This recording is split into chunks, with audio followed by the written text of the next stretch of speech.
G'day, Mate 40 here. So the business model for doing a show like this is to get your juices flowing, right? To connect with you emotionally, right? The best way to engage online is to enrage and infuriate and tell people how they're being victimized and screwed over, right? By the establishment. I mean, if you're on the left or the right, that's the business model, that you are being screwed over by the establishment. There's no business model for telling you that vaccines work and are a good thing, right? There's no money to be made for a YouTuber or a podcaster or a blogger to tell you that vaccines work and they're a good thing. But vaccines work and they're a good thing.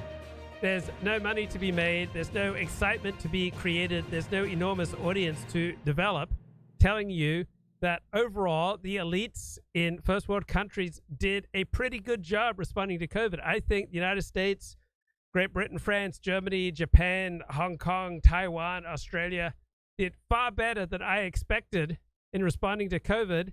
And our governing officials at the time, all right, they deserve credit. And people handling Federal Reserve and the like around the world deserve credit for keeping us out of a massive recession. And scientists and government agencies that, underwrote getting us vaccines in, Operation Warp Speed, they deserve major credit. But there's no money. There's no excitement to be had. I'm not going to get your juices flowing saying that in their response to COVID, the elites did a better than expected job. I don't think there's any money to be made, audience to be gained, or excitement to be had telling you that the reason we've had so much inflation the past 2 years is not primarily because of Joe Biden. It's not primarily because of the Democrats. It's not primarily because of Jay Powell and the Federal Reserve. Primary reason, I suspect, that we've had, higher than expected inflation over the past 2.5 years is structural, right? It's not primarily Joe Biden's fault or Jay Powell's fault. And my proof is that pretty much every first world nation on earth has had pretty similar or higher levels of inflation than the United States. So when every other first world nation is having similar levels of inflation, that indicates to me it's not primarily fiscal or monetary policy in the United States that's fueling inflation. So there's an enormous audience to be gained and excitement to be had telling you that Joe Biden's the most evil president ever. And that's what Dennis Prager peddles on his show, that, Joe Biden's just, a horrible man. The worst man ever to be president of the United States in Dennis Prager's lifetime. I don't believe that. I don't think the personality or the individual who occupies the White House is that important. There's no money to be made. There is no excitement to be conveyed. I'm not going to get laid telling people that doesn't really matter that much who's president of the United States.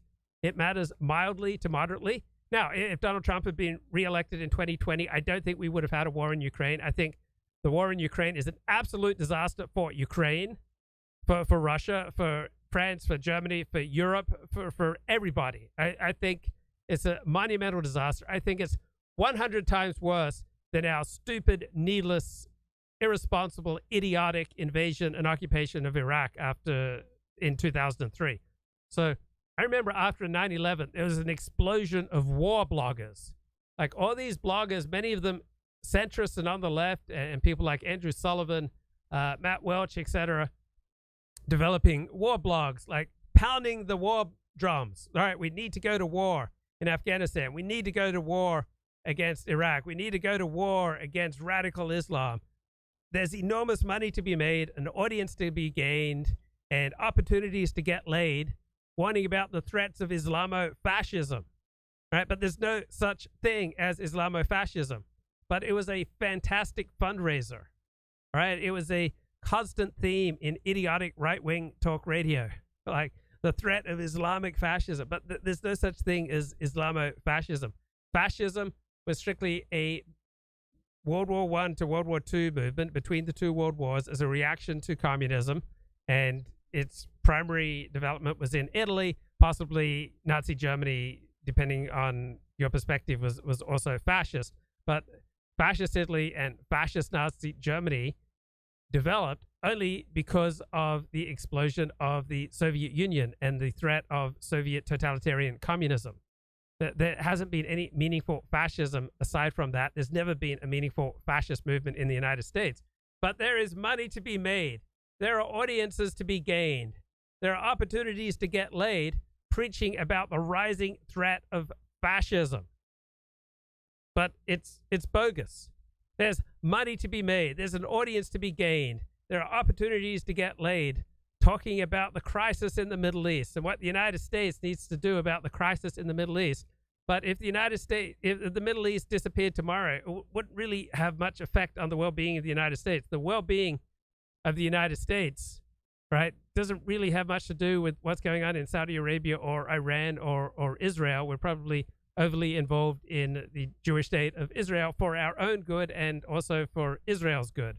We would probably be better off with a more distant relationship. But what gets the juices flowing if you're in the foreign policy establishment in the United States? You get your juices flowing by intervening overseas, by taking actions to tell Ukraine, to tell other countries, what leaders they should have, sabotaging some leaders, subsidizing other leaders. They're playing the great game, facing off against Russia and China, and just constantly intervening in crappy countries overseas, and end up doing far more harm to American interests than good.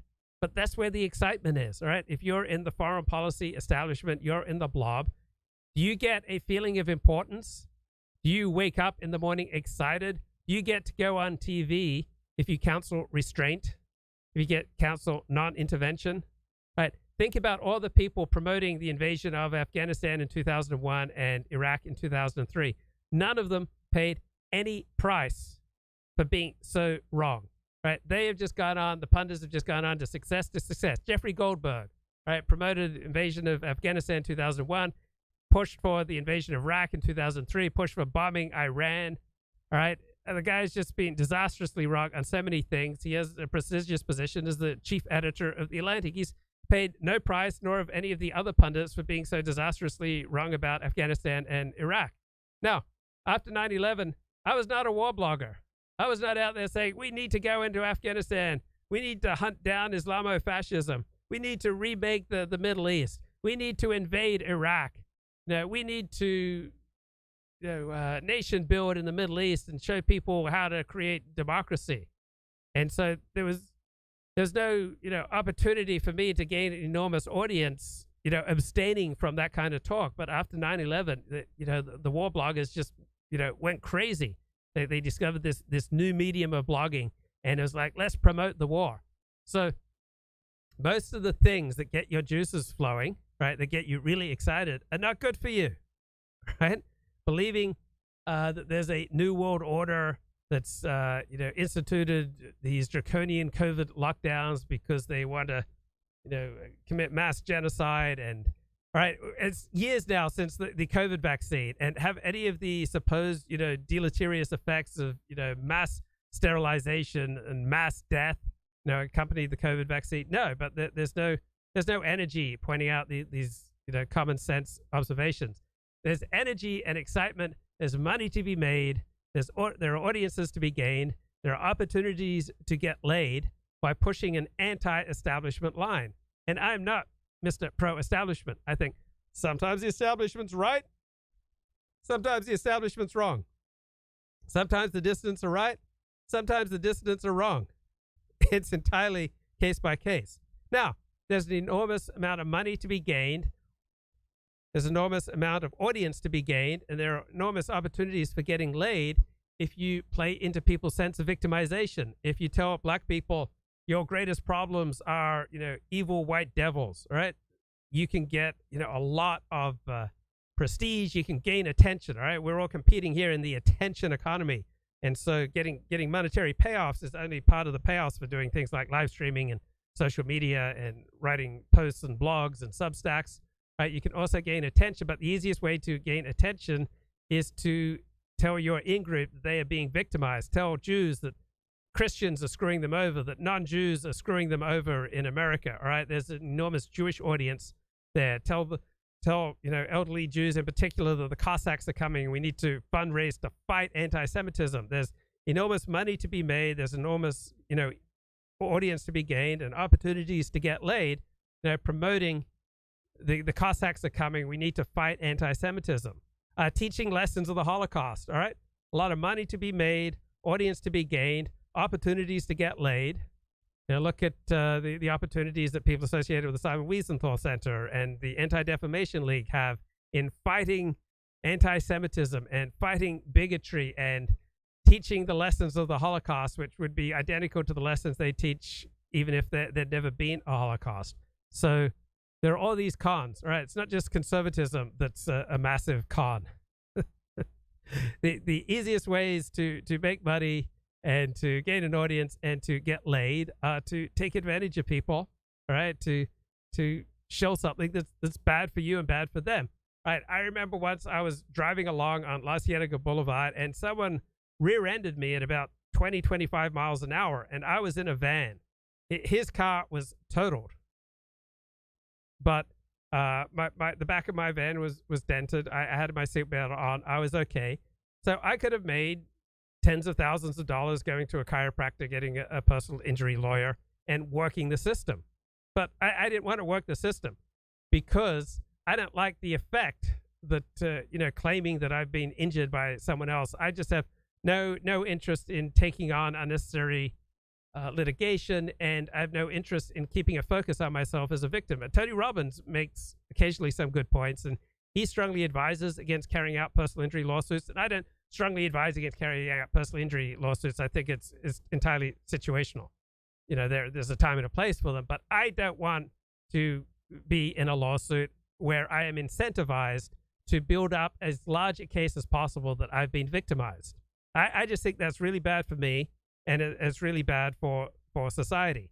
And so too, doing live streaming, and blogging, all right, I frequently focused on the most, adrenaline-rich topics. But that's not always a good thing. Now, I love the Kennedy assassination, all right, as much as anyone. I've probably read more than 30 books on the Kennedy assassination, and the evidence is overwhelmingly clear that John F. Kennedy was killed by Lee Harvey Oswald acting alone. But there's no money to be made on that line, right? There's no audience to be gained. So if your appeal depends upon, peddling an anti-establishment line, it's going to inevitably lead you to crazier and crazier conspiracy theories. So even if your goal is to do good and increase happiness, like Dennis Prager claims, you're inevitably going to, go down into some rabbit hole of conspiracy theorizing. And do you ever see pundits and, major conspiracy theorists who get laid and paid for promoting conspiracy theories? Do you ever see them repent for that? Do you ever see them, come back and say, look, I was wrong? You don't see that. I mean, perhaps the closest example you have is Richard Spencer, right? But he doesn't really spend much time apologizing, even though he was peddling a belief system that was absolutely toxic, right? He was promoting himself as the new Führer. Like, he was getting hundreds of people to Heil Hitler him. What he did had a heinous effect on thousands of people's lives. And he says, almost nothing about how much damage he's done to other people, how much damage he did to Donald Trump and to the cause of populism and the cause of MAGA in this country. If you think those are good things, Richard Spencer did incalculable amounts of damage, but don't expect him to spend much time thinking a second time about the damage that he's caused. There's no money to be made or audience to be gained. Now, Richard is brilliant with his hot takes in that they compel your attention. So the modus operandi of Richard Spencer, the through line through everything he does, is how can I maximize attention? Sometimes he maximizes attention by saying thoughtful, counterintuitive things, but the underlying ethos, the underlying psychological need, the personality that his political insights are coming out of is command the most attention for me. And that usually does not lead in a good direction. Right? That's not usually good for either the individual or the people who follow such people. Now, what people like Richard Spencer and Ben Shapiro and Dennis Prager and Andrew Tate and Joe Rogan have in common is that they are charismatic. They make you feel alive. They get your juices flowing, but most of what makes your juices flow is not really good for you. From first grade to 12th grade, every year Dennis Prager was just automatically elected president of his class because he was just so charismatic. And he's been a broadcaster for 40 years. And how has he managed to sustain this career? By continually saying interesting things. How do you continually say interesting things 15 hours a week on a nationally syndicated radio show? You inevitably dip into conspiracy theories that are bogus, like this one. I'll tell you, I've not said this on my radio show. I've not said this publicly till this second. Whoa. For the first time in my life, I strongly entertained doubts that Lee Harvey Oswald was the only shooter of John F. Kennedy. I have defended that notion all of my life. There was one shooter, and it was he. Now I'm not sure that there was one, and I'm not even sure it was he. This is very bad. It's a bad sign if a guy like me is starting to contest it. But the amount of information that the Warren Commission did not allow to be public and still doesn't, this government still doesn't, why would they hide any information about the Kennedy assassination? So I have to tell the listeners the story. Dennis knows it because he was there, though. You might as well not have been there because it was just your wife and me exchanging. Did I get that right? Yes. Me. Right. Thank you.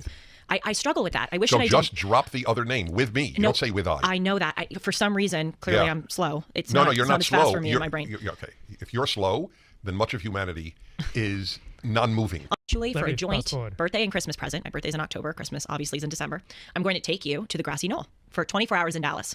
We went to Love Field, which is the airport at which Air Force One landed. We traced the motorcade route that they went down. We went to Lee Harvey Oswald's boarding house. Obviously, we went to the 6th floor museum. We even went to a corner where Officer Tippett, one of the police officers, was shot by Lee Harvey Oswald. We did it all. I was struck by how small the site is because they're taken with the pictures are taken with wide angle lenses and you think it's this massive place. No, it's not. Anyway, that's not the point. I was telling Sue this story of how I visited the Kennedy assassination site.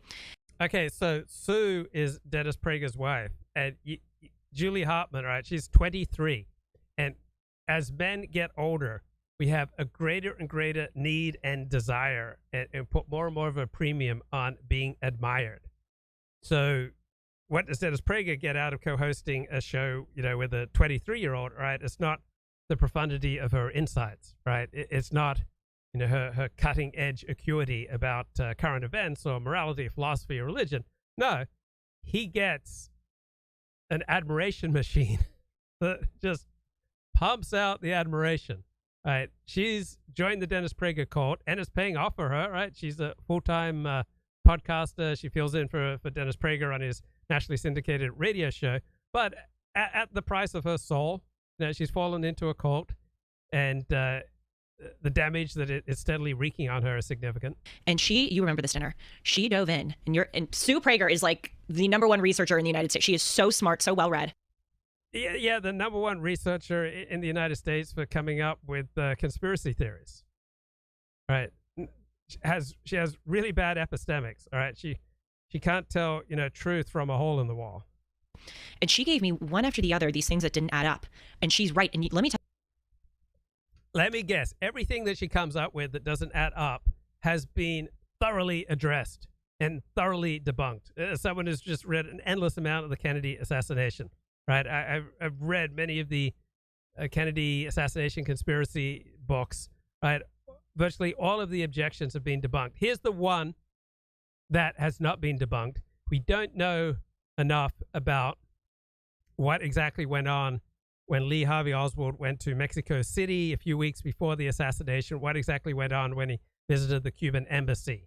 So there may be something there that we don't know about and might be important. Tell you one very eerie thing that I remember. The Zapruder film? It's the only film. The only film of the assassination.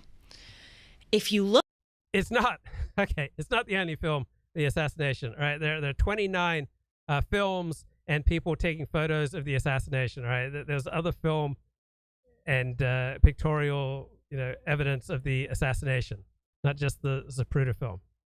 Look at it. It's a terrible video to watch, but it's also fascinating. There's a first shot, and President Kennedy leans forward. No, the first shot didn't hit anyone. Right, the first shot hit the pavement, and various law enforcement officers, saw that there was, a bullet had gone into the pavement, and they were like, what the heck is that? The second shot went into John F. Kennedy's back and then came out his throat here, which is why he is bringing his, hands. He's bringing his hands here to his throat. Right? That's what's going on there. Clutches his neck. The second shot, which again supposedly came from behind because it was supposedly shot by Lee Harvey Oswald in the 6th floor museum or depository. Now it's a museum, then it wasn't. From behind, but in the Zapruder film, he lunges backwards, not forwards. If he were shot in the head from behind, as is the narrative, he would have fallen forwards. That's the way movement and gravity works. But in the video, that second shot that hit his head goes backward. Okay, she doesn't have a clue about what she's talking about. She'd realize that if she spent a little time researching this. So, what revelations, what evidence has come in that has caused, Dennis Prager for the first time to strongly entertain doubts Lee Harvey Oswald was the only shooter of John F. Kennedy, or if he was even a shooter of John F. Kennedy, has absolutely nothing to do with evidence. No evidence has come in. Right? Nothing new has been revealed. It's just that all the rewards that Dennis Prager gets as a public figure, the nationally syndicated right-wing talk show, is to be anti-establishment. And this is the kind of nutty conspiracy rabbit hole that you go down when all your incentives, all your rewards are to reach for more and more conspiracies. So Dennis says it's a bad sign if a guy like me is starting to contest it. Yes, it's a bad sign. But Dennis thinks it's a bad sign about America. It's a bad sign about America's political system and America's academia and America's news media, right? But it's really just a bad sign about Dennis Prager that he is willing to push, such poison into the American soul for the sake of his own, feelings of fame and being the center of attention. Why would you hide any information about the Kennedy assassination? Well, virtually no important information about the Kennedy assassination has been hid. To the best of our knowledge about it, right? And this idea, the third shot, all right, so the third shot from Lee Harvey Oswald is the kill shot, blows John F. Kennedy's head, wide open. So, what's going on here? All right, so Zapruder was one, by the way, of at least 32 people in Dealey Plaza in Dallas who made film or still photographs at or around the time of the shooting. So Zapruder film is not the only film of the assassination. So the second shot, right? The second shot goes into Kennedy's back, comes out his throat. Then the third shot, what Julie calls the second shot, why does his head go back with the deadly headshot? So I read Gerald Posner's 1993 book, Case Closed, and Posner writes, but if the president was struck in the head by a bullet fired from the rear, then why does he jerk so violently backward on the Zapruder film, which recorded the assassination? To most lay people, the rapid backward movement at the moment of the headshot means the president was struck from the front. And that's what you would think if you don't know much. But you had an high-tech optical system did a computer enhancement of the Zapruder film for a CBS documentary in 1967. Right, so this knowledge has been out there for many decades. Discovered when the bullet, right, the final of the three fired by Lee Harvey Oswald, hit JFK's head. Right, he first jerked forward 2.3 inches. And then he began his movement backward. So why did the president jerk backwards when hit in the back of the head by a bullet fired from behind him? Because the bullet destroyed the president's cortex, right? That causes a neuromuscular spasm. That sends neurological impulses from the brain down the spine to every muscle in the body. And the body then stiffens, right? And the strongest muscles in your body will predominate. And these tend to be the muscles of the back and the neck. So that's why when most people encounter a stimulus, whether it's a pretty girl smiling at them or a boss frowning at them or a loud, unexpected sound, their first reaction is to jerk their head back and down and to compress their shoulders, right? Because these muscles are the strongest, right? You get a stimulus, you're tighten in the neck and back. So when you're activated unexpectedly, expectedly, when you're thinking, right, when you're thinking really hard, when you're straining, right, you're going to feel a tremendous, incentive to try to tighten your back and neck muscles, which will bring your head back and down onto your spine, compressing your spine. So with Alexander technique, we can learn about this fear reflex, right? When this fear reflex of tipping the head back and down onto the spine, shortening the spine, when it becomes a habit, when it becomes habitual, tends to lead people to walk around with the head permanently tilted back with the neck and the shoulders compressed. So that makes movement as well as emotions and thinking more awkward. So freedom comes from letting go, from noticing and releasing and inhibiting this unnecessary fight or flight reflex by releasing the tendency, inhibiting the tendency to compress the neck and the shoulders, and to consciously free the neck and to release the head to lead your spine into length, moving forward and up. So Zapruder, let's look at Zapruder here, 3-1. Where do we go? Right. Film 313, frame 313. Right, this is the headshot to John F. Kennedy. Right, this frame was originally withheld by the editors at Life. Then Zapruder 335, John Connally, the governor of Texas. He slumped into his wife's lap. Kennedy, he's now mortally wounded. He's going to die. He's leaning towards Jackie. And that blob on the side of his head, right, that is his skull and his scalp peeling outward and down. And this frame was also originally withheld by the editors at Life. So let's play a little more of this craziness. Words. That was one of the things that I thought was well, eerie. Didn't add up. I don't know nearly as much as Sue does on this, but I'll give you one more. If it's true, the Warren Commission never saw the autopsy pictures. Really? And that is true. And guess what? There were mistakes made by the Warren Commission. Overall, the Warren Commission did an amazing job. But it's a human institution, and it was flawed. Right? So I went to the National Archives that keep all these things, and it notes it's a common misconception that the records relating to the assassination of President Kennedy are in some way sealed. The records are largely open, available to the research community. With few exceptions, virtually all of the records identified as belonging to the Kennedy collection have been open in part or in full. Now, Vincent Bugliosi wrote a terrific book, Reclaiming History, about all the different conspiracy theories about the Kennedy assassination. And he notes there was hardly a junior counsel on the staff who did not harbor or vent his own criticisms of some of the Warren Commission's decisions and procedures. Right, so one guy complained that the work of the commission staff was hampered here and there by political considerations. There were errors of judgments by the commissioners, including the Chief Justice Warren Burger. There were mistakes ranging from the overzealous marking of evidence as top secret, when it wasn't top secret, to the lack of direct access to parts of the record that was vital, particularly the autopsy photographs and x-rays of President Kennedy's body. There are inaccurate reports from all of the investigative agencies, including the FBI, the Secret Service, and the police in Dallas. There were myriad contradictions, anomalies, false leads that peppered the record. Nevertheless, overall, the Warren Commission still did an amazing job. So what conspiracy theories, what would be considered conspiracy theories that I think might be true? Probably the government, tapping all our phones and emails, and some people using that to get rich, using that information illicitly to get rich. Also, having blackmail over leading political figures. So Dennis Hastert was Speaker of the House, Republican Speaker of the House of Representatives, incredibly powerful position, but it must be widely known by people in the know that he had molested boys when he was a high school wrestling coach. So they probably held that over Hastert. They probably maneuvered Hastert into that position because they could control him.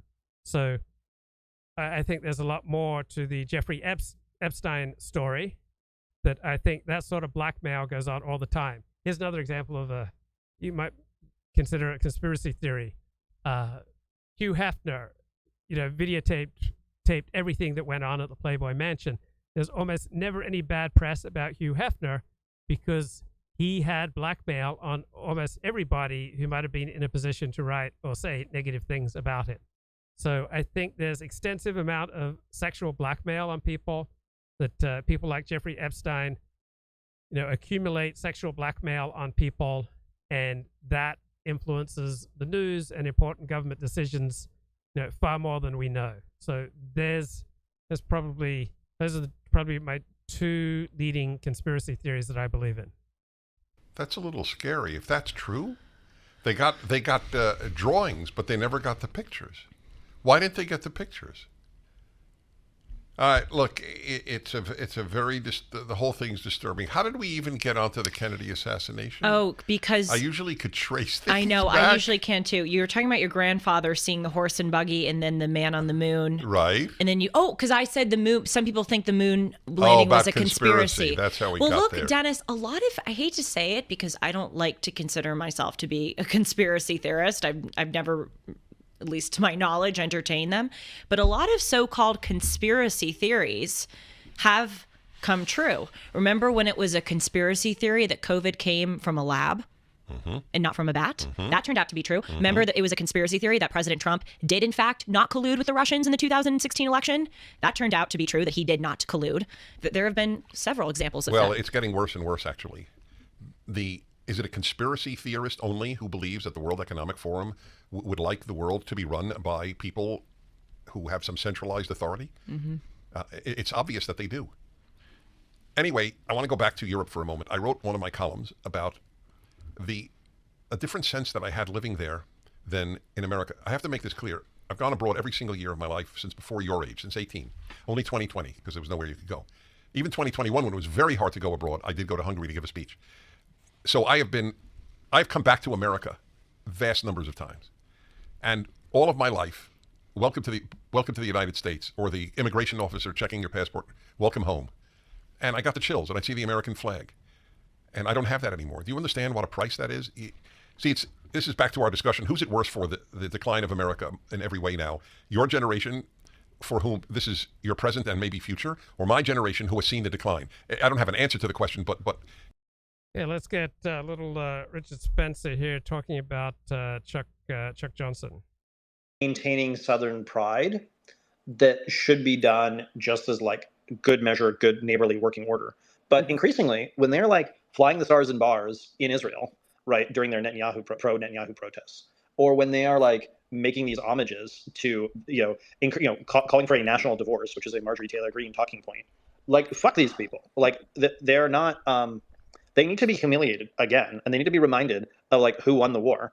And this is kind of like, I mean, again, we have a vice president from Indiana who is an Irishman, right? Like his family, again, like wasn't in the country when the Civil War was going on. And he's talking about bringing back Fort Bragg. And it's like, no, fuck you. Like, you have no business in this. I don't know. It's maddening to me that like these people are even allowed to have we would not tolerate somebody who was an immigrant coming like 10 minutes ago lecturing us on like the Civil War. It's absurd. And like we have this guy, Vivek Ramaswamy or whatever his name is, like lecturing us about affirmative action. And it's like, bro, you showed up 10 minutes ago. Like you don't get a say in these things. Charles, listen, I resonate with what you're saying, but like you're just like bloviating here. I mean, welcome to the United States of America. I don't know. Like, I think that we who are legacy Americans shouldn't just give up this territory.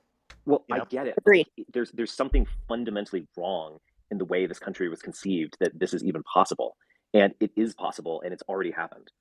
And so, like, I don't know. I mean, there's this weird, like, kind of the kind of WASP, like, nostalgia or racialism in the United States. Like, at some point, you need to reach the conclusion that this country is antithetical to what you want.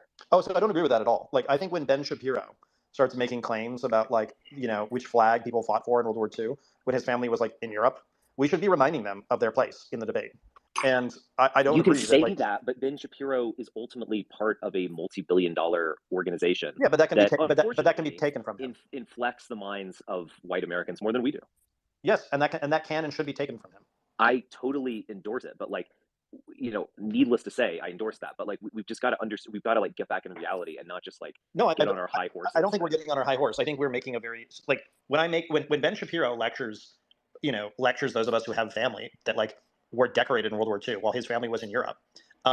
Like when he pretends to speak for America, we should be reminding him that like he doesn't get a claim in this conversation. It would be like a white person telling a black person about slavery.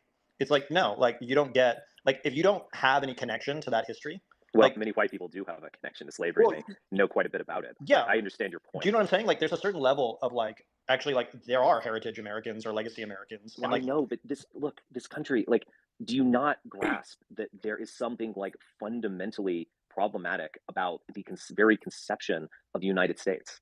yeah, so And this is where you and I part ways. It's been one of the great things. It actually has allowed it to succeed in many ways. I am fair. I'm not just some like anti-American like reactionary.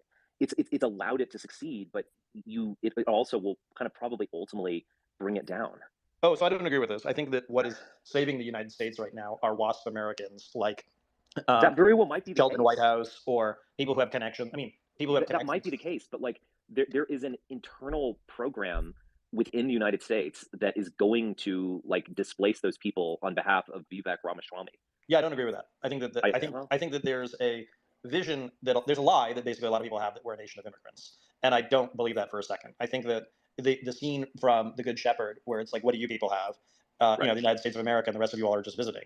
Like, I think that is true, and it certainly comports with my understanding of how like the world really works. Like, when it really comes down to it, what people want from the heritage Americans and legacy Americans is leadership. And for many years, like, our WASP classes have like hung out with their second or third wives, drinking their third or fourth martinis. I think most people are not going to put their primary importance on who are heritage Americans and who are not. People will give their allegiance and listen to people who are effective, who give them good vibes, who are in positions of power and influence, right? People aren't going to, tally up who's more of a heritage American. All right. So to the extent that Ben Shapiro is successful, is because he's meeting people's needs. All right. To the extent that Vivek Ramaswamy or Oprah or Joe Rogan are successful, is because they're meeting people's needs, whether they're meeting their needs through encouraging delusions, but the power of being a legacy American is just not going to be overwhelming for most Americans. It's not their primary consideration. What's primary consideration for most people is what's best for me and for my family, right? And who's a legacy American and who has more claim to be a legacy American is just simply not how the world works. And I'm coming back here 1,000 times if I have to make this point. I mean, when these idiots look up in the sky, they see a face like mine looking down at them. At the country club. But like, we saw what that got us, right? That got us the presidency of Donald Trump and really of Jared Kushner. And it got us a kind of looting of the treasury, and it got us like where we are now. And so I think what's happening is that just as in all moments of crisis, like, there are people who are rising up and coming back and basically like making it clear who's in charge and who's not in this country. And, one of the great, Joe Biden is one such person, right? Like, the No Malarkey tour, like, was there ever any more waspish sentiment than that? He LARPs as an Irishman, but we all kind of know that he's very British to the core. So yeah, I honestly think that like we've kind of allowed the multi-culti, anything goes, whatever kind of thing to go on. But like, it's time to be serious about like who's in charge of this. Yeah, Charles, I hate to sound like a conservative here, but like, there was a gay pride Dionysian like mystery cult festival on the White House lawn this past weekend, just as a reminder about how serious these people are. And who cares? Well, I kind of agree with you in a way. I don't care because I'm so like over it. But like, let's just not pretend that. And question in the chat: why is Charles Johnson so delusional? Because it's exciting. Because I've had my own share of delusions, and so to the extent that what's going on with Charles Johnson mirrors my own experience, it's very exciting to be cutting edge, to telling tough truths that no one else is saying. Also, Charles Johnson's a very intelligent man who has been incredibly influential at times. He introduced Matt Gaetz to his wife. Charles Johnson played a significant role in who was selected to go to work for the Trump administration. All right? He's not a nobody. Right? This man has had his finger in many stories. He's been way ahead of the curve on many stories. But everyone's a mixed bag. Right? I don't dismiss Charles Johnson because he overstates some things. He's wrong about some things. I think he's delusional about some things. He's also way ahead of the curve on a lot of things. So there's a lot of nonsense when you listen to Charles Johnson and read Charles Johnson, but in the nonsense, there are some gold nuggets. These are ultimately serious people. They're like ultimately able to rule this stuff. No, let the queers fly their rainbow flag. Who cares? Well, I get that, but like there was something shockingly So why does Charles Johnson always act like he holds secret knowledge about literally everything? Because he does hold more secret knowledge than almost anyone we know. And he's probably more likely to spill it than almost anyone we know. The price of, listening to Charles Johnson is you have to, put up with a lot of nonsense, but you'll, on a fairly regular basis, get some real insight into what's going on that you will not hear anywhere else, right? He's the type of man who can change history, right? Because he's very intelligent. He does know a lot of secret information, and he knows a lot of people, right? And he has abilities to, form connections with, very powerful, very influential people. And so, don't be surprised if Charles Johnson, dominates some future news cycle. And just because he's wrong about some things and delusional about some things doesn't mean that he doesn't also bring some valuable information to the party at times. Official about it all that I think a lot of people were reacting to, and I really understand them in a way. I mean, again, I don't dwell on any of this stuff because I'm just so over it and whatever, but like it's. And why is Richard just so over it? Because it's no longer going to give him an audience, give him income, and make him an incredibly influential or powerful person, right? Because it has no utility for his, magnification and sanctification of himself. That's why he's so over it. That's what I think anyway. Right, play a little bit more. It's a real thing, and I don't like. I guess I'm just ultimately much more like I'm much more hostile towards very core ideas that have been around in America for a very long time. I'll just be honest, hostile towards the puritanical element that has been with the United States. I mean, I'm much more like open towards the cavalier, Washington Jefferson slave owning types, despite some of their rhetoric. Because that's your stock too, right? Didn't your family come to Virginia? Yes, sort of. But I'm very hostile towards like a lot of elements in this country, and like our fundamental like soft power state ideology ultimately is like globo homo. I mean, let's just be honest. Yep. The question is like, what is wrong with globo homo? A lot. Well, I mean, people always say this, right? But like, I look at a world in which we had all these closeted queers being blackmailed. Like, no, I get that. I get this, Charles. Let them out of the closet. Let them dance around. I kind of agree with this like contrarian hot take, to be honest. But like, you're trying to like. Do you think Joe Biden respects Pete Buttigieg? Probably not. Yeah, no, probably about it. Okay. Like, do you think that anyone sees him as anything other than a joke, right? And the same goes for. Why is he there? I mean, because Joe Biden is an emperor, and an emperor has people that pay him tribute. So all of the gays. Why do you want tribute paid by some like? Because like he had Mormon from India.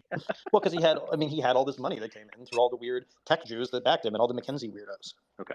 I mean, the same thing with like Joe Biden basically knows that Kamala Harris is a hoe, right? And he put her as his vice president to have her go shake down Silicon Valley for money for his campaign because he didn't want to go and deal with those people, right? Okay. So like, there's this view, like, all right, you give the homos like a parade on the lawn, right? Who cares? Let them parade around and like do their thing, and then they'll leave.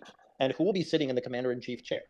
Right? I mean, it doesn't matter. It's like one of these things where it's like, it's this symbolic bullshit of like, it's one thing if it's in school. I get right? your perspective. Like, I get that it is, I agree that it's symbolic bullshit. But sometimes the symbolic bullshit can kind of like seep into the point where you believe in the symbolic bullshit. I mean, I think that's been like the history. Do you believe it? Do you believe it?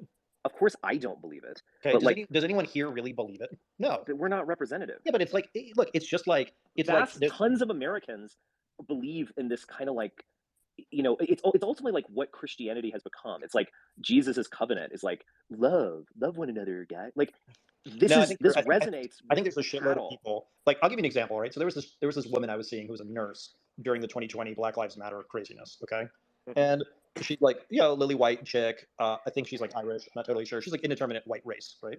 And she was really fun. I'd have her over, whatever. We do those things that you do right after you get out of a divorce. Indeterminate white race. You know what I'm talking about, though. She's like some kind of white ethnic. You're not really sure. It's kind of rude. You're not totally sure. Anyway, whatever. It doesn't matter. But the Black Lives Matter like riots started taking place, and we'll call her I don't know. We'll call her Courtney for the purposes of this thing. No, we'll call her Bethany. That's even better. So Bethany, posts this, Black Lives Matter sticker on her Instagram, and I see it. I'm like, what's up with this? yeah, what are you doing here? And I was like, do you actually believe this shit? And she goes, no, but my boss did it, and like some of my friends did it, so whatever, who cares? And well, that but is this like, is kind of my point. no, but that is how most Americans actually are.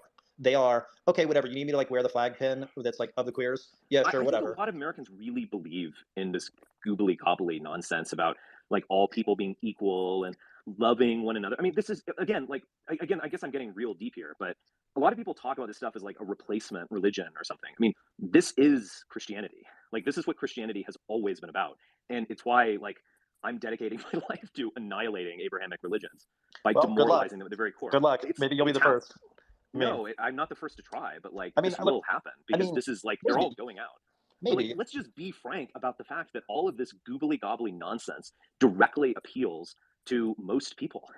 Nah. You know? I think it's one of these faddish things in life.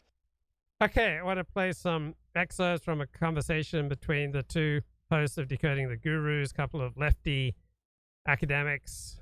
This is Chris Kavanagh speaking first. He's Irish, and Matt Brown, psychologist from Australia. Jung, who is a Jordan Peterson fan.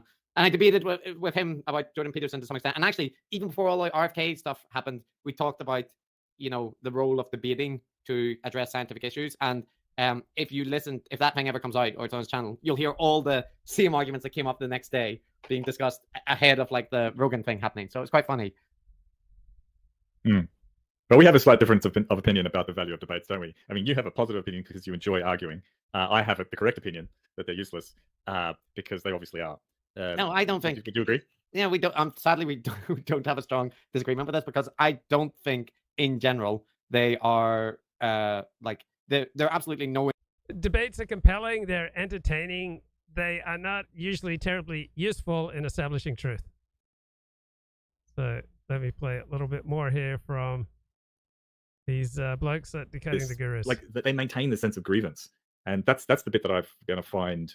I think could stay with us, which is that they're just adding to this big dossier of you know, how we was wronged, and it's like I tweeted about this, but it's very much like the World War I German conspiracy stabbed in the back theory about which was this you know, basically, you know, this theory that the Jews and the elites or whatever, you know, we could have won World War I, but we were never defeated on the field, but we were stabbed in the back by these surrender monkeys, and they're the people to blame for everything that's going on. I mean, that kind of resentment theory can persist for a long time and lay the groundwork for new things, for new rhetoric.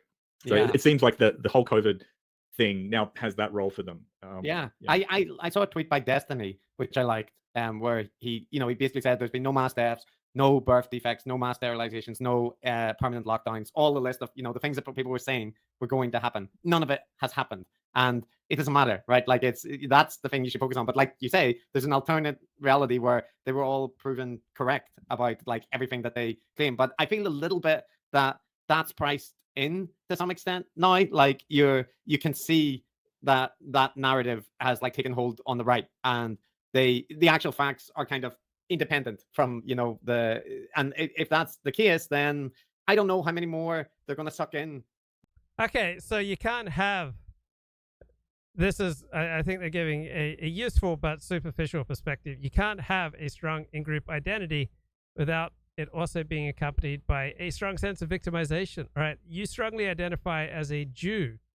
You will strongly identify with the suffering of the Jewish people, and the stronger your in-group identity, the more likely you will be to have negative feelings about out-groups. The stronger your Christian identity, the more you will think about and feel Christian suffering, and the more enemies you'll have towards non-Christians. So there is no strong in-group identity without a tremendous sense of how your group has been victimized, right? Ties are wonderful, but ties, as Jonathan Haidt points out, bind and blind, right? When you build up your in-group identity, you become blind to the suffering of out-groups. It just ceases to matter to you. But you can't have a strong in-group identity without taking on this sense of victimhood. And it's not something that's unique to the right, right? People on the left have it, blacks have it, Jews have it, homosexuals have it, white Christians have it, the Japanese have it. And every strongly identifying in-group has intense feelings of victimization and negative feelings about out-groups. And having a strong in-group identity is a wonderful way to lead a life. You know, I love it. As a convert to Orthodox Judaism, I love my strong in-group identity. I got to admit, though, you know, it binds me and it blinds me. right? I don't lose much sleep over Arab suffering, Muslim suffering, even though Arabs and Muslims have suffered terribly, but because there are group conflicts between Jews and Arabs and Muslims, in particular over the modern Jewish state of Israel, all right, in the aftermath, in the presence of that ongoing conflict, all right, I primarily just think about my own side and the suffering of my own side and the victimization of my own side. With that view, because like you say, I think like if you're on the right, that's your narrative about what happened in COVID, but that was also your narrative during the pandemic, right? Like, so are there many people now, and lockdowns aren't still going on, you know, like mask wearing has been kind of reduced in most places as an obligatory practice. So I think the kind of reaction that a lot of libertarian types had, it's losing power because it's not happening. Right? They can't talk about the Australian death camps anymore because they're not there. Yeah, no, I hear what you're saying. I think it is priced in, and the people that wanted to feel grievance and resentment, as you say, felt it at the time. And if you want to be angry and feel resentful towards some villains who done you. Well, they don't understand any in-group identity is going to come with an intense feeling of victimization. It's not just some right-wing thing, right? It's just the way that social identity works. Sorry, Matt. I saw a comment by Adam who was pointing out that McConaughey is a multimillionaire. So like, why do it, right? Like, why are they doing that? And I think the thing to note here is what our friend CoffeeZilla mentioned, which is compared to us, McConaughey is fabulously wealthy and doesn't need anything, right? He could just do nothing for the rest of his life and he'd be extremely rich. But he lives in an environment surrounded by other rich people, including like self-help multimillionaire moguls. And like there's the two things. There's the one about like his baseline is other rich millionaires, right? So that the more money thing is all relative. But the second thing is, a lot of people who are financially stable, whenever or even like fabulously wealthy, they really want something else, right? Because they're not just satisfied by being wealthy. Like they need other things to make them feel like they have meaning. And that's why you see, tech bros like Jack Dorsey going off to meditate in caves, or Mark Zuckerberg waxing lyrical about Brazilian jiu-jitsu now, right? Like they need to have a sense of meaning and spirituality to be more than just like somebody with a high bank balance, I think. So it is a similar dynamic to why do you find wealthy, well-educated people joining cults? Because they want magic in the world. So yeah. Yeah, exactly. People like someone like Trump, for instance, would feel like, even though he's fabulously wealthy compared to people like you and me, he would feel subjectively nowhere near wealthy enough because he's comparing himself to people with serious money and would like to be able to lord it over them. So whatever your social milieu, you're going to be comparing yourself to them. I mean, I see this amongst my family, people that I know that, drive Mercedes-Benzes and send their kids to the very expensive schools. And suddenly they're surrounded by other people that drive a slightly more expensive model Mercedes-Benz, and their kids are going, okay, you want more Dennis and Julie, you get more Dennis and Julie. We discussed it a little bit last episode. Why is it that American youngsters, and not even just Americans, are more jaded than it seems the people who you observed in Europe? By the way, is it right to say Europe, Romania, and Bulgaria? Totally. That's just Eastern Europe. Eastern Europe, okay. I was saying this to you last night on the phone. It's very difficult right now to be young. It's always difficult in some ways to be young, but especially now. So why is Dennis Prager having all these private, daily phone calls, text messages with a 23-year-old woman? Because she gives him the admiration that we aging men just strongly crave. Because, again, as I said to you on the phone, what is the incentive to work hard when merit... Oh, I want you to know something. I'm sorry for interrupting, nope, but fine. You will be happy in this case. I cited you on my radio show. Oh, with thank that you. point. That point is bloody brilliant. Thank you. This is what I said. I said, okay, I got to tell you the whole. You'll Wait, love let me this. just tell you what it is for I'm the sorry, listeners. you're right. Yes. No. Just because I've listened to Dennis and Julie, and we do this because we know each other's thoughts. Yeah. But just so the listeners know, and then I'll shut up. Correct. Is what is the incentive for young people to work hard if merit is no longer the principal thing that you are being rewarded for? If every program is just, we're going to take X amount of transgender people, X amount of black people, X amount of women. Yes, women. And I'll tell you another thing. There's not an incentive to work hard because merit is no longer being rewarded as much as it was. But also, because this goes in with the jadedness thing, people my age are paralyzed by fear because they're so afraid that one thing they may say or do will get them canceled. Mm-hmm. And so they think, nope, I'm not going to go there in class. I'm not going to challenge my classmate's opinion in front of this section, because then and this happens, classmates will go on social media and post pictures of people who they have heard or seen say conservative things and say, unfollow this person, cancel this person, they're a bigot. I mean, literally, we live in the age of there are some individuals who engage in that public humiliation. So no wonder we're jaded. Anyway, go ahead. That's another huge point I would like to return to at some point. So I want to make clear, this is what I said on my show. You'll really like this, because aside from my citing you, because it was such a great point, and I want to explain to people why it's a great point. But first, so I am working on the 4th book of my 5-book commentary on the 5 books of Moses, the Torah, the Pentateuch, the first 5 books of the Bible. It's called the Book of Numbers. It's a boring name in English. In Hebrew, it's called In the Wilderness. Most people are not familiar with the Book of Numbers, but it is incredibly, incredibly interesting and important, as all 5 books are. Anyway, I'm up to chapter 27, and in the chapter is one line, and you know how much I show might be pregnant in one line, because I'm so delighted, avid reader of my Bible commentary. So it speaks about, there were 2 brothers, Moses and Aaron. So Aaron had a son. Aaron had 3 sons, actually. Two died at the hand of God. It's a separate issue. But one was the high priest. So he succeeded Aaron, who was the high priest. His son succeeded Aaron. But Moses' sons did not succeed. Neither succeeded Moses. And who did? A man named Joshua. He was the successor to Moses. And Joshua was not only not related to Moses, Joshua was of a different tribe than Moses. Why did God pick Joshua? And it says why. Because he was such an excellent man. He was a courageous man. Look, there are advantages to choosing leaders on merit. There are also advantages to having things just hereditary, right? Kings and queens tend to be a hereditary position. So different approaches have different advantages and disadvantages. It's not like, one approach is always the best. He was one of the 2 spies who differed with the other spies who said Canaan can't be conquered. I don't want to get into detail, but he's a very great man. And this is the point that I make. This, in one fell swoop, killed one of the most powerful impediments to progress. Choosing people not by merit. Well said. Oh, it's huge. Joshua became Moses' successor, not because of family, not because of blood, not because of paying off anything. Merit. Period. End of issue. It started with that story. Moses' sons, we hear nothing about.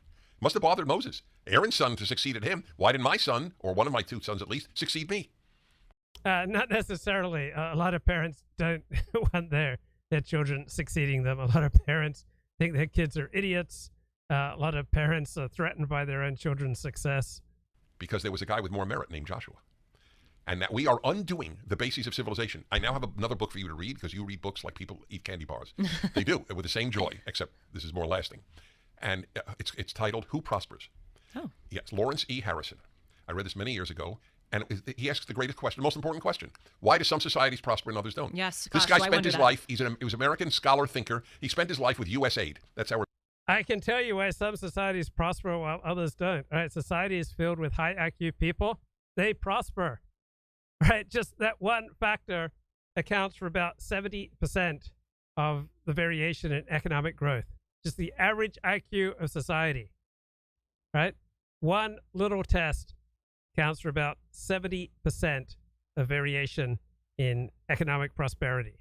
And with economic prosperity comes, power and influence in the world. So it's not because of familism or this book that Dennis is citing. For a big international aid thing. And he was in Latin America most of his life, and the head of the missions in various countries. And he asked the great question, why is North America successful and South America and Latin America or Central America not successful? And this was one of his biggest reasons. They have familism. We don't. You want to give a job in Latin America? You give it to your son, your son-in-law, your cousin, your uncle, your this, your that. In America, you gave it to the best guy. Totally. We are going backward. The whole anti-merit thing, and that's when I cited you, the whole anti-merit thing is backward. You cannot prosper as a society if you don't reward merit. Period, end of issue. You can't. You know that there's an Asian student, he had, what is the highest score on SAT? Oh, I saw this. What is the highest possible? 1600, he had a 1590. Yeah, 1590. And he was rejected by 6 colleges. Yep. Oh, it's total discrimination. Oh, total. It's because he's Asian. Yep. Harvard did this to Jews in the 1930s. There were too many Jews. That's a very famous story. You're right. So the United Airlines is reserving half of its places for pilots to women and men. Okay, so that Asian kid with a 1590 SAT, he's going to be just fine. All right. In the United States today, because of affirmative action and other things, merit is not the only determinant of success in life. Merit has never been the sole determinant of success in life. But this Asian kid with a 1590 SAT score, I'd say the odds are 99% that he's going to do quite well in life. In fact, I would say the odds are 99% that he will do better than those who got into the Ivy League in his place on the basis of affirmative action. Minorities, not to the best pilots, to women and minorities. They may be great, they may not be. And the left, of course, the left crushes everything it touches, and the issue is another example. Anti-merit means the end of the society in which you live. We will now go.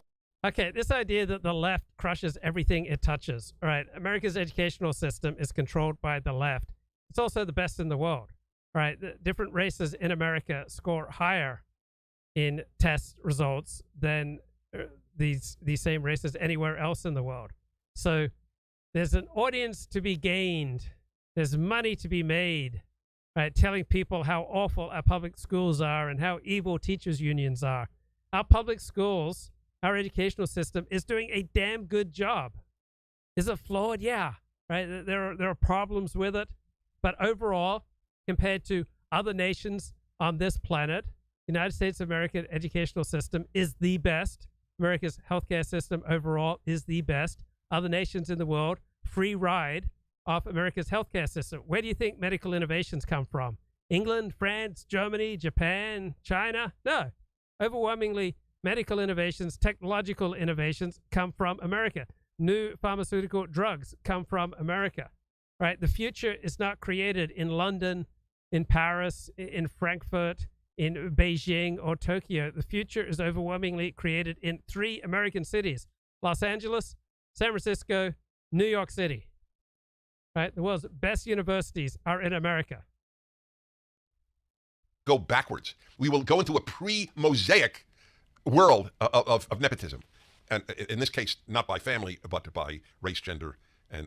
Okay, just because we have affirmative action in America, we're not going to go backwards into a pre-Mosaic world. We're not going to fall apart because we have affirmative action. Affirmative action, by definition, is limited, right? You can't give everybody affirmative action, right? It has to be, doled out here, doled out there, right? America's going to survive affirmative action, right? We're going to be a little less economically efficient, educationally efficient due to affirmative action. But we'll be just fine, right? So is there much of an audience telling people we're going to be just fine? No. You can get a much bigger audience telling people that the apocalypse is at hand, the end of the world is upon us, everything is falling apart, that the other side politically is an absolute disaster. When, truth be told, in some situations, the most left-wing communist response is the most adaptive to some situations. In other situations, the most right-wing response is the most adaptive. And in some situations, the policies pushed by the left are more adaptive than policies pushed by the right. In other situations, policies pushed by the right are more adaptive. That which cannot continue won't. So even people on the left don't like the surge in homelessness and crime that the United States is going through. So we're going to have a blowback to the disastrous policies that were instigated and inspired by the horrific terrorist Black Lives Matter movement. Let me play a little bit more here from Dennis's rant. And sexual orientation. So your point, I want to explain to people why it was such a great point. When we oppose dropping merit, we think of it being unfair to those who strive for merit. But your point is, it's just as unfair to the ones who benefit because they won't work hard. Okay, affirmative action does not mean dropping merit. It means reducing the power of merit. So instead of merit deciding 100% of outcomes, with affirmative action, it only perhaps decides 90% or 95% of outcomes. Hard. That was a great point. Okay, and because we have affirmative action, it doesn't mean that people will cease to work hard. All right? People who work hard and have merit are going to succeed even in a system of affirmative action. I hadn't thought of it, Jules, and that is a big deal. So I just wanted to commend you, but that's exactly what's going to happen. So 2 things happen. The society will suffer because merit will no longer be the reason for anything, any position, any quote-unquote achievement. Merit will no longer be the reason for anything. Merit will, because of affirmative action, suddenly it will play no role in the United States of America, according to Dennis Prager. I mean, this is such a ridiculous, childish, idiotic, stupid, nonsensical, bizarre thing to say. But the incentives are you say these crazy things because you've got an audience eager to hear this nonsense because it reinforces their loathing of the other side of the political spectrum. And secondly, it says to people, it says to the ones who work hard, don't bother working hard because we're not choosing by merit. And it says to the minority, whatever that minority is called, sexual or gender or race, there's no reason to work hard. You're going to get ahead just because of your gender or race. And that was the Dennis and Julie show. No, it's such a... Right. So even with affirmative action, you think that the beneficiaries of affirmative action will truly succeed in life if they never work hard, right? Even beneficiaries of affirmative action will have to work hard if they're going to succeed in life. Yes, everything that you said is spot on. If you follow the merit... Everything you just said is spot on, right? That's why you co-host a show with someone who's pretty and 23, and she's constantly telling you how everything you're saying is just so brilliant and so wise. Route. It's actually the most not equity, I don't like the word equity, but equality inducing, diversity rewarding situation that it'll bring about all of these values and these outcomes that the left proclaims that they want. Yeah, so now she's arguing that deciding things on merit will bring about diversity and all the outcomes that the left won't. Well, if different peoples have different gifts, right, it's not going to bring about diversity, right? Some groups are going to be really good at certain business sectors and are just going to absolutely dominate them, right? Do you think that many black families will be able to operate small businesses and outcompete, Korean American family businesses, Japanese American family businesses, Chinese American family businesses? Right? Not many will be able to outcompete, the formation of the, and the commitment and the diligence of the, hardworking Asian family, right? Different groups, different peoples have different gifts. I really believe that if we encourage and create an environment where people can prosper and based on their merit, then we will see representation. We will see black. Right, there's absolutely no reason to believe it. Just completely fatuous assertions here.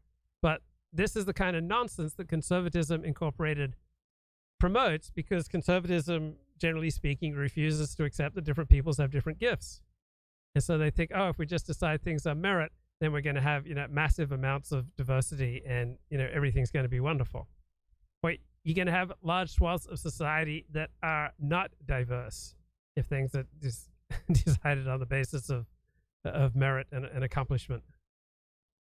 In, leadership position, they say, how many House of Representatives members are, but we will see all of the things that the left claims to want. Well, you've been through PragerU. You see how diverse racially it is. Well, that's and there was no affirmative action. None. Okay, I have a few. Yeah, come on. Really? You really think, Dennis Prager often has said on his radio show that, he would practice affirmative action in favor of black people, that you hear the very different way he treats black callers. He's much more kind and understanding and gentle and nurturing towards black callers, holds them to a completely different standard than any other type of callers. Come on, do you honestly think that PragerU has no affirmative action going on? Few thoughts. The first one I just said is principle. Julie Hartman, I like her, right? But she wouldn't have a job without a type of affirmative action here. She doesn't hold her job on the basis of the merit of her insights. Dennis Prager does not hold a job on the basis of the merit of his insights, right? He holds a job on the basis that he provokes certain feelings in people who are conservative. He has a job because he produces what sounds like profundity and moves people that they are getting something really deep and profound. Julie, meets some need, but more she's showing that, hey, conservatism can be, hot and hip and cute and young and blonde and one that there will be diversity if you do merit. You and the Torah commentary, I just have to say, it's such a winning combination because the Torah is so wise and you are so wise, and there is. Yeah.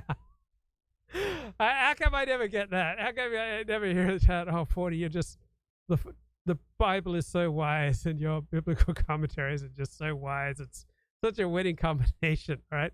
This is why she has a job, right? There was a senior vice president at CBS News whose primary job was to flatter Dan Rather, right? In all sorts of organizations where you have a star, there are lots of people who are employed whose primary purpose is just to flatter, the star.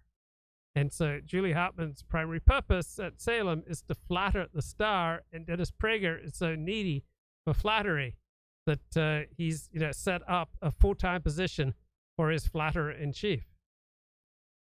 You'd think one would be embarrassed, but when you have overwhelming needs for flattery and admiration, all right, they supersede your best judgments. Look, it's a lot easier for me to do a show, like Jim Goes Saturday Night Massacre, get 1,000 live viewers, give hot anti-establishment takes, build up my viewership, my income.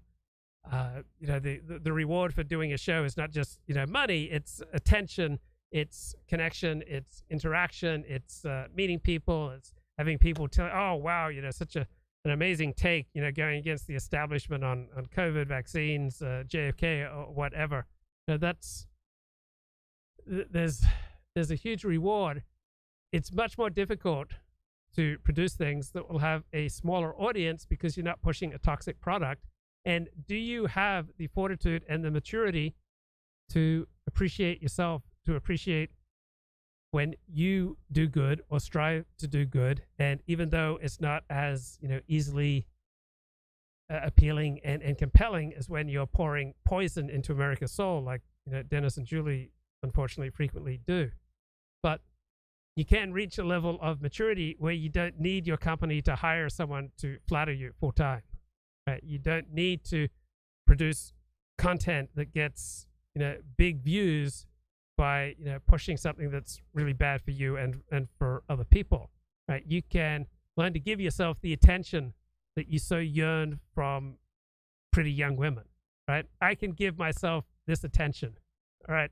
It's a lot easier to get it from the Julie Hartmans of the world, but I can grow up and I can say, hey, 40, good job. All right, I was wide awake at 2 a.m. this morning. I tried to stay in bed, but it was the final day of the Ashes, just an amazing, of the final day of the first Ashes test, just an amazing conflict between the Australian and English cricket teams, and it was due to start at 3 a.m., and I had things that I wanted to write on my blog. So I was up at about 2:15 a.m., had my 1 cup of coffee, and I just started, working on my blog and, making notes for this show. And I took my cold shower. I had my supplement. I had my modafinil. I did some exercises. I did, prayer and meditation. I did my 12-step work. I got aligned spiritually. And it's like, good job, 40. You're doing all these good things. You're going to make a show out of these points, and to the extent that your show has any effect on people, it will have a positive effect. You're going to make some blog posts that make some good points that people need to hear, and to the extent that anyone reads your blog, it's going to have a positive effect. You are increasing clarity and good epistemics in the world. I took care of my body, my soul, my psyche, my spirit. I did all these good things. I went out today. I earned over $300 legally, morally. Did the right thing by people. Came home, knocked out a show, even though I was up at 2 a.m. I still got the energy to do a show here because I think I've got something useful and important for some people to hear. I'm not saying that everyone hearing this is just getting their mind blown by my amazing insights, but I think there will be some people that will get some benefit from this. And so I am able to give myself all that admiration that Julie Hartman is pouring onto Dennis Prager. Now, it's not as easy, but I recognize that the series of wins that I've made throughout the day, from the time I got up this morning to got up and got going. I blasted into the day at about 2:15 a.m. All right, that's a win. Cold shower, that's a win. Knocked out 3 blog posts, right? That's a win. And speaking of winners, Elliott Blatt, what's going on, bro? Blessings, bro. Blessings. Listen. All right, listen, Luke, I'm worried about you sleeping on the floor. This is possibly problematic. How is your hips? Do your hips get ground? If you're sleeping on your side on the floor, you're going to put a lot of stress on your hip. My hips are That's great, both. bro. I wish I could show you like the ease and the joy I have with movement, because I do strain, counter strain exercises every morning to let go of unnecessary tension, and then I practice the Alexander technique. So I feel so good, bro. I was up at 2:15, and yet I'm pumping with energy, and I'm free. Look at my face, head, neck, back relationship. Like, I'm a 57-year-old man, and I virtually never have any physical aches and pains. All right, you win. You win. I'm just looking out for you, bro. Okay. Sorry about eating. So I had an interesting day yesterday.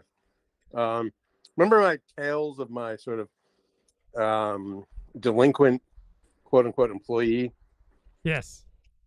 So we got into a big row, and we couldn't communicate with one another. And every conversation that we had was oral, it was on the phone. And I kept making a point, right, that he would refuse to accept because it didn't redound to his benefit, right? The point he was making was within his interest, right? Yep. And I presented him with the objective facts of the situation, right? And it was like nothing would penetrate. Like he couldn't contemplate my side of the story. He had his side of the story, and he was locked into it, and wouldn't relent from it. Wouldn't take on board what I was saying, right?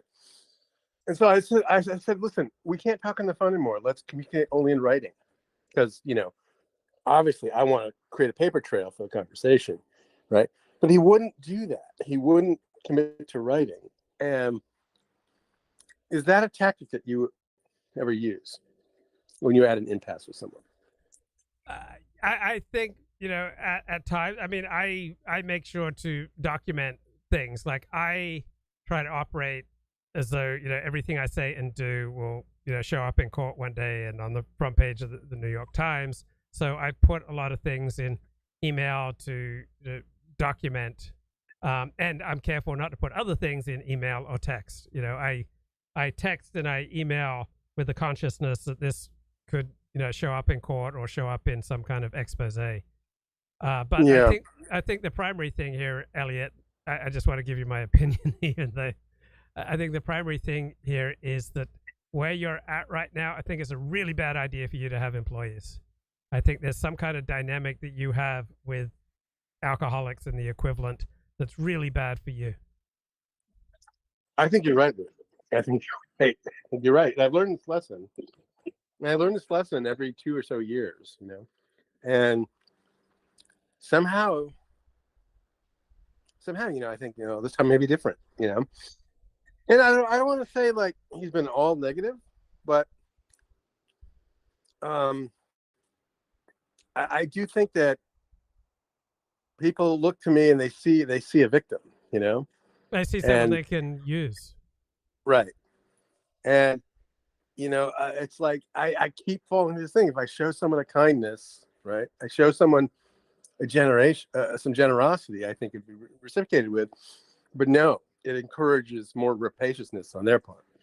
And so, I sort of got duped, but, I was able to sort of mitigate the damage to a certain degree, more so than I have in the past. But the question is, like, I do need to hire people eventually. If I'm going to really make this thing work, I do need to hire people, because there's so much work to do, You need to hire someone who's going to help, you have the corrective experiences so you don't have these type of relationships anymore. So I don't know who that is. Could be a yoga teacher, could be a life coach. It could be a relative. It could be a carpenter. I have no idea, but something needs to be, it seems to me, something needs to realign with you in how you relate to other people particularly who are employees. There's something not aligned in you, and it's just going to cause you enormous trouble if this doesn't get realigned. I totally agree. And like, so where do I see? How do I realign this? Who would I talk to? Like, it's not like I can go on Craigslist and someone say, I need help realigning myself. I would think of ways to phrase it and put it into Google or YouTube. So, just off the top of my head, not sure this is accurate. Like, why do I attract alcoholics? Why do I attract under owners? Why do people take advantage of me? Why do I keep getting screwed over? Why do I, act against my own best interest with regard to addicts, or some combination of these questions, and see what you see what resonates. All right. Yeah, that's what I did. Because these horrible relationships are meeting a need in you. It's like, here's an analogy. I think they're not. They're not. They're totally not meeting. No, but they are. Like when I came to LA in 1994 and I started going to acting and modeling auditions, I fell for a whole bunch of scams. But every one of those scams met a need in me to feel important. They fed a delusion that I could have a career as an actor and a model. And so I forked over hundreds and eventually thousands of dollars to feed this delusion. And so these destructive, painful relationships, they are meeting in you some need that you have, some delusion that you have. And I don't know exactly what it is, but you got to ask yourself, what need how is this relationship similar to other relationships, and what part of you is having a need met by having drama and excitement and danger and being taken advantage of? And do you get to feel high on rescuing people? For example, a lot of people, I once rescued a woman.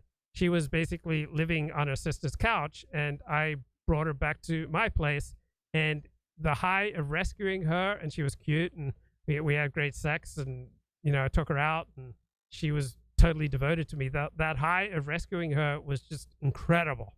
And so, do you get a high from rescuing people? Well, I wouldn't say I was trying to rescue. I don't. Yes, you're presenting a very valid psychological profile, and it's definitely one that I participated in the past. But I wasn't doing that. Well, at least to my knowledge, I don't think I was doing that. I needed some help. I asked a guy I know, anybody looking for a little bit of, side work? And he said, yeah, here's this guy.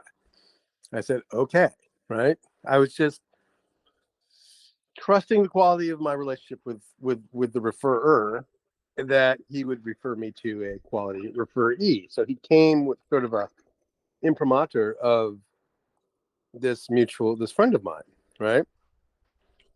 Mm-hmm. And so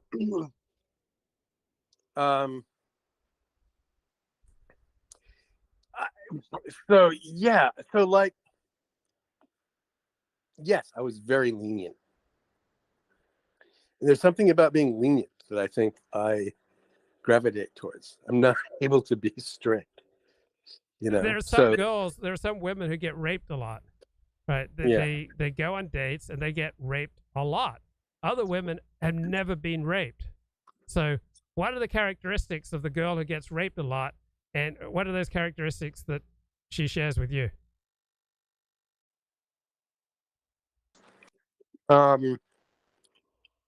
She's not aware of what she's doing to put herself in the situation. Yeah, you're getting raped a lot. Not anally, but you are getting raped a lot, and it happens again and again and again. And I suspect you've only told me 5% of it, because being raped is incredibly traumatizing, and I want to be sympathetic, but what you've gone through, the trauma you've gone through, you've probably only told me the tiniest amount of it, because it's just so painful to recollect the number of times that you've been raped. Sorry, Luke, I'm chewing. One second. That's okay. I understand the trauma of being raped and the memory of all those rapes. I know. It's hard to talk about. I think you're being a little bit hyperbolic here. You don't feel like you're being, raped by people who take advantage of your kindness? No, I wouldn't say rape. Rape is a strong word. I think taken advantage of, or and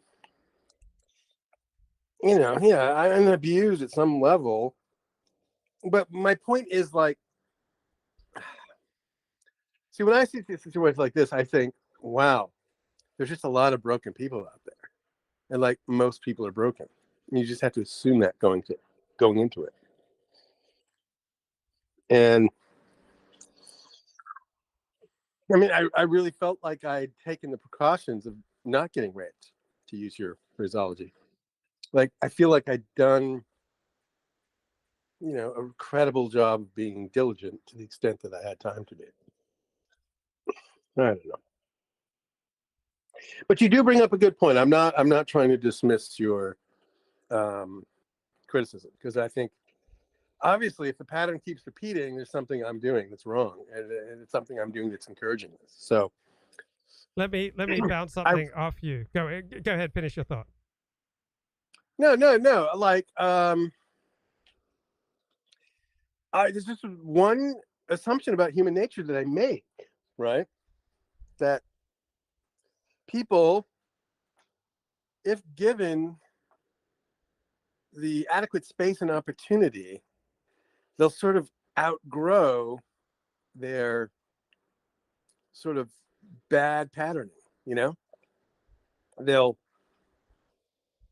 make a leap. They'll make the quantum leap out of their selfishness. And so it's an assumption I like to test. So part of it was like, here I am again. I'm going to test this theory of mine, right? And maybe it'll bear fruit this time. So I'm recently familiar with people who've been given, amazing opportunities, just, fantastic opportunities. And, they started to take advantage of them, and then they've just disappeared. Like, no word, no message. They just, leave other people in the lurch. So they were given, opportunities way above and beyond their own merits. But, right, and they sort of knew they weren't worthy, so they just ghosted. They just ghosted. Yep. They couldn't take the destruction of their self-loathing narrative. Well, something, but they were afraid of success. They were afraid to succeed. They were afraid to, because before, if you're poor and you're hurt, you can lean on your poverty as being the cause of your hurt. But if someone threatens to take away your poverty, then you're just left with your hurt, right? Then you have to confront your hurt. Yeah. Is that what I'm saying, bro? Yeah, and then many people are just inconsiderate a-holes, which is why they're poor, and so you give them a wonderful opportunity, and they will continue to be inconsiderate a-holes. But here's something perhaps related that I wanted to bounce off you, give you my theory, and then get your theory on what's going on. So I noticed with many of my sponsees who have trouble with debting and under earning, they love to spend money on chiropractic, acupuncture, all these bespoke therapies where they are nurtured and treated as individuals and listened to. It's just so fills them up inside, and I love that stuff too, because I love the bespoke approach, something that's individualized. I remember this physical therapist I used to go to, like I was a favorite at the office, and I would kind of flirt with the girls who worked there, and I just had a wonderful time, and I felt very taken care of and nurtured when I'd go there. And so this also connects with my earlier point about seeking attention as a online personality. It is so much easier to fill yourself up with other people telling you how wonderful you are, whether you have to pay them or whether you have to just pay them by telling them things they want to hear, as opposed to standing on your own 2 feet, learning procedures and techniques for taking care of your own aches and pains. So you stop throwing money away, or you stop deforming yourself in your desire for other people to stroke you. So any thoughts on this very common human need for individualized attention, where essentially you're paying to be the object of somebody's attention, rather than learning to stand on your own 2 feet and give yourself the attention and care that you need? Yeah, and the fact that really jumps to mind is nail salons. Yeah. Like women in nail salons, and you walk by a nail salon, and you have these usually Vietnamese women sort of tending the fingernails of these women, these non-Vietnamese women, and it's like people like to be doted on, apparently, and I think that's what that whole ritual is all about. And like, do you really need paint on your fingernails? Is that really what it's all about? I don't think so. So I think your point is correct. I think people like this obsessive attention being put upon them. Yeah, because it's a lot easier to fill up, when you buy someone's attention, or it's like, it's akin to buying a hooker, rather than learning to give yourself attention. Like, you can give yourself attention, you can give yourself validation, you can give yourself love, but you have to earn it. Right. And that's why when I go to a restaurant and then there's a waitress and she's very sweet and polite to me, I get this really just put off feeling, because just knowing how contrived the whole situation is. So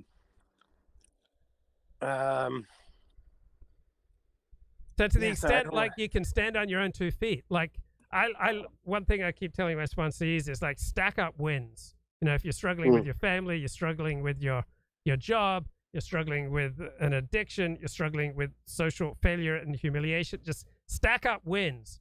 Whether it's doing pull-ups, doing push-ups, taking cold showers, praying, meditating, studying the Bible, going to synagogue, going to church, joining a stamp club, going to yoga, applying for a better paying work.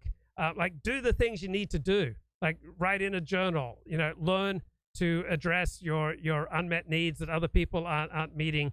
Learn to address your pain. Like, do the things you need to do. Stack up those wins. Learn to fill yourself up. Learn to stand on your own 2 feet. Like, I love the admiration of pretty women. Like, I find it absolutely intoxicating. And I have the privilege of interacting with, I live in and around Beverly Hills. I have the privilege of interacting with a lot of pretty young women, and I can be funny and charismatic, and I can grab their attention, and it can just, wash over me. But it's so much harder, but so much more important to give myself that attention, so I can treat it when it comes from pretty young women as, this is a lovely bonus, but I don't deform myself to, sustain their good opinions. I don't sell myself out to, try to hold on to their attention. I don't, become some, creep, hitting on them unproductively and unwantedly, because I'm not coming from that needy place. And I see also with, live streamers and podcasters, there's just so much need to the extent it can give you a headache, when you encounter these needy attention seekers online and or in real life. And to the extent that people can, I really believe that we can fill ourselves up. Not 100%. There's something to that song, "People who need people are the luckiest people in the world." But from my mind, you can fill yourself up, 50, 60%, and then, get the other 40%, appropriately, without deforming yourself, without constricting and contorting yourself. And you can, operate much more effectively, rather than, buying or deforming yourself for, other people's nurturing and attention. Yeah, everything you say is true. But it just, when I have these experiences, my reaction is to just retreat. Just, you get your hand burnt on the hot stove. Yep. Retreat into isolation. Yep. At least you won't burn your hand, and like, and then after a prolonged period of isolation, I'm like, well, this isolation really isn't healthy. Maybe I should venture out, start meeting people. You're in the green room. And then the cycle repeats. Yeah. So, you remind me a little bit of Dennis Dale. So, Dennis, I went on Dennis Dale's stream on Friday afternoon, And I talked about, major theme of my themes is how stupid much of the contemporary right is. And so I took the 48 minutes that I did with Dennis Dale, I clipped it and put it on my channel with the headline, "Why is the right so stupid these days?" Part 2. And Dennis commented, why am I featured in the "Why is the right so stupid" broadcast? What are you trying to say, Luke? So I don't know if this is just a joke from Dennis, but some people have a need to be hurt. Like, some people have a need to feel victimized. Some people are just looking to be victimized. They have this narrative that other people will just screw them over. And so once they feel victimized, they can then, retreat into hurt and victimization. I'm not saying that's what's going on with Dennis, but it's just something that I see constantly, that, I saw constantly in my own life and then constantly in other people's life, that people put themselves deliberately in situations to be screwed over, because that then validates their most intensely held narratives from early childhood. Any resonance with your own situation? Perhaps. I guess. I really thought I'd sort of healed all this kind of shit, to use my language. But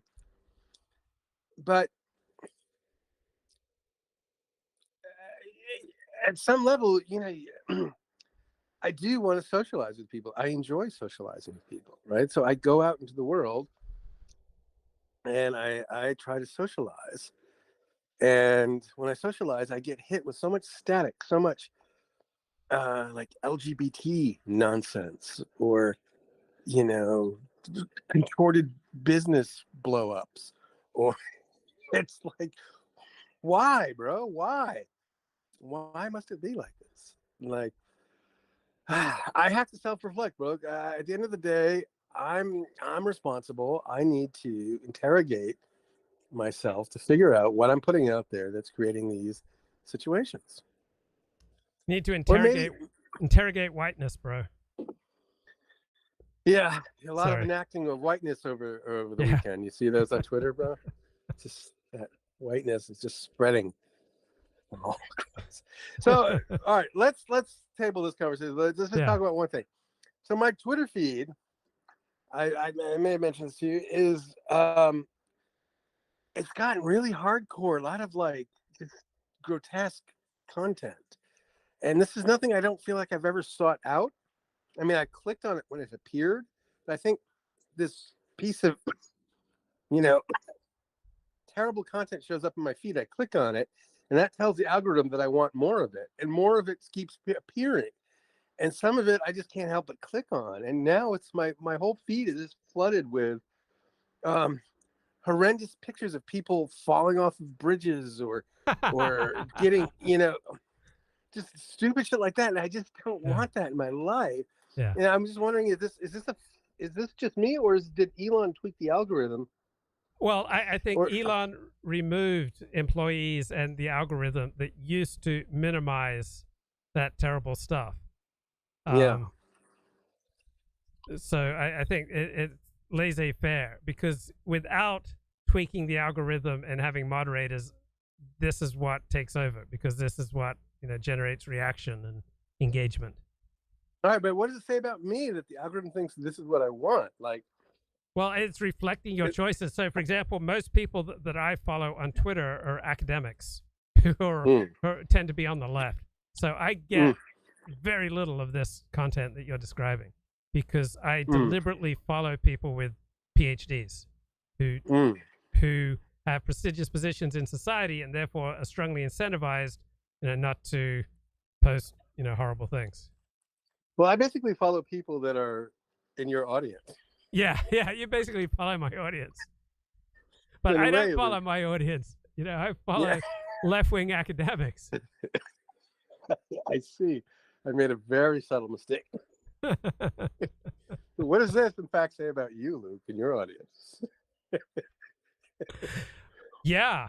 Well, I'm interested. I'm interested in the right-wing approach to life. Like, I am not comfortable with left-wing punditry.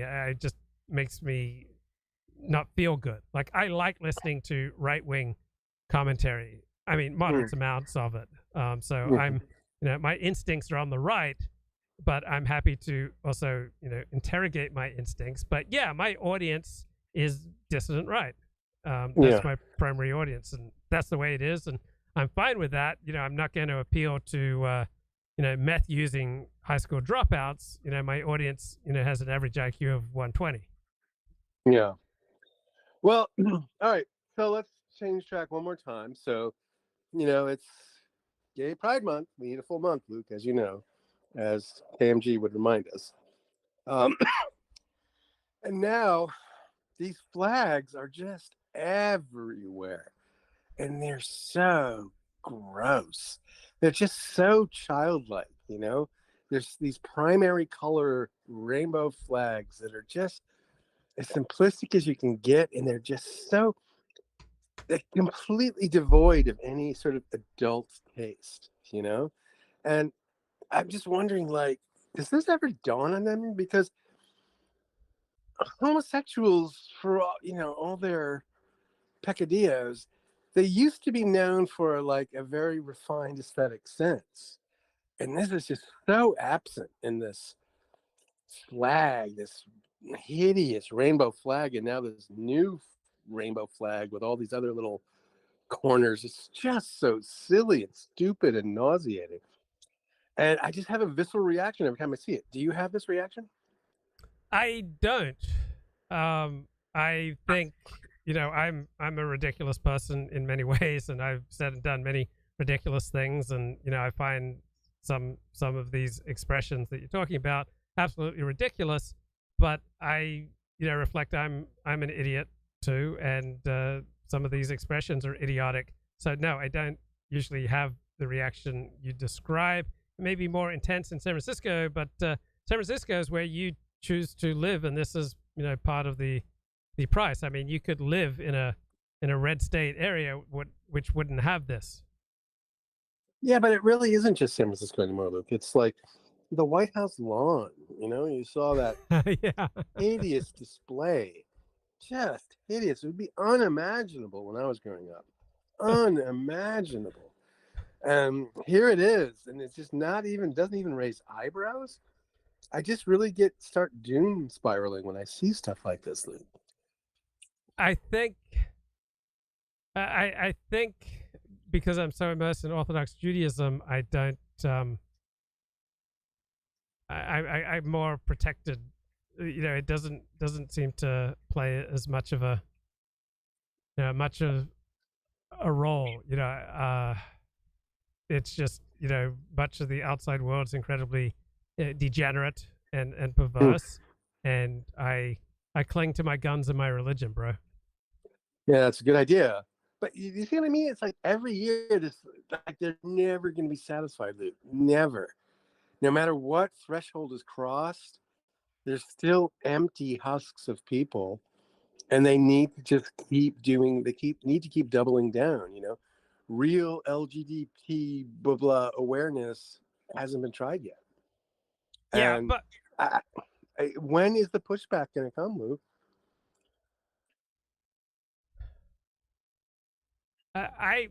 Look, when people do ridiculous things like this, I like to think that I recognize that I'm equally ridiculous in my own ways. So I don't have that. But that's not true, Luke.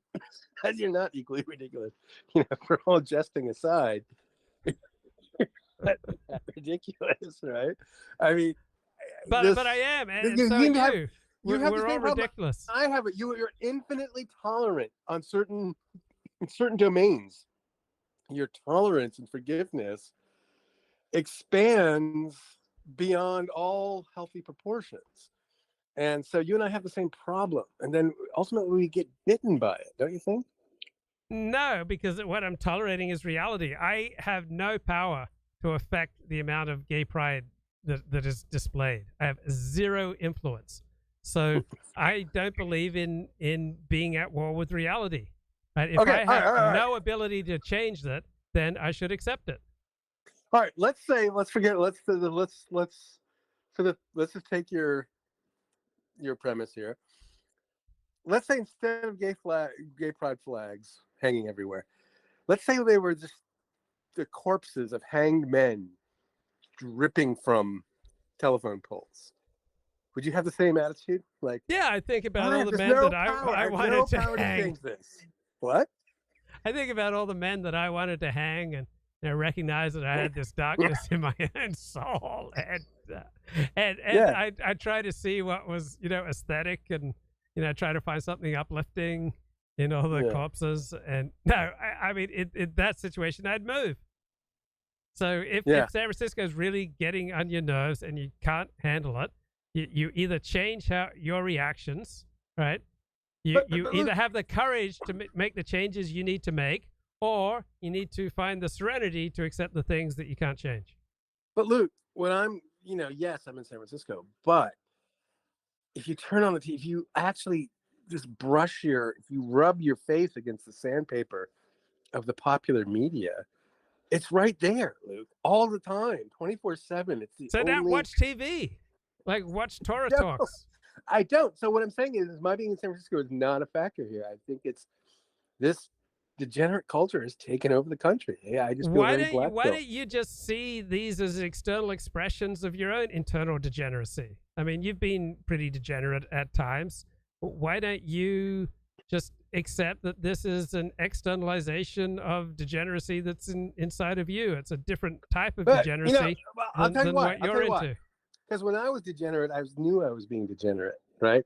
They're being degenerate, and they think it's healthy, and they think it's virtue. There's a difference. But how many times have you fooled yourself when you thought, I'm not being degenerate, but you were being degenerate? How many times have you fooled yourself about all sorts of things? So we all fool ourselves. We're all idiots at times. Why not think of the time that you ran a red light? Why not think of the time... We're all just reeds blowing in the wind, right, Luke? There's nothing we can do. We just need. It seems very passive, bro. Very passive. It's very accepting of reality. There are severe limits to what can you do about gay pride? There's nothing that you can do about gay pride. I can call into live streams and express my revulsion at the very least, right? Yes. And I can make jokes, and I'm just surprised that there's just so few people I could talk to that share this revulsion, and that's what's most depressing. But I mean, can't you think of like revolting things about yourself and just see this, revolting behavior? I do that like 90% of the time, but like 10% of the time, can't I just allocate that time to just my environment? Yeah, I mean, that's why you should belong to an Orthodox synagogue. You can go to an Orthodox synagogue and you can they vent won't have about me, this bro. stuff. They don't have me. I don't qualify, bro. Why? Because your mother's not Jewish? No, only my father, my dude. No, I'm just cast to the wolves, bro. I'm not in the tribe. Well, I mean, you can join like if you join any athletic group, all right, it's going to be overwhelmingly heterosexual. And the more masculine the endeavor. Like if you join a weightlifting group, right? You know what I'm getting into? I'm getting into auto repair. So okay, that is not going to be. I think you've come up with a solution. I need to do like a sort of weekend warrior mechanics group. Yeah. Do hyper masculine activities, and you're not going to be surrounded by a lot of gay pride. There you go, bro. You solved it. Beautiful. You're like another Dennis Prager, bro. I can't believe people aren't like, walking around muttering Luke's name under their breath and shaking their head and knowing amusement. And you did it, bro. Success. All right, bro. I gotta finish my dinner. All right. Thanks, bro. Okay. All right. Good cheers. chat. All right. Shalom. Okay. Bye. Shalom.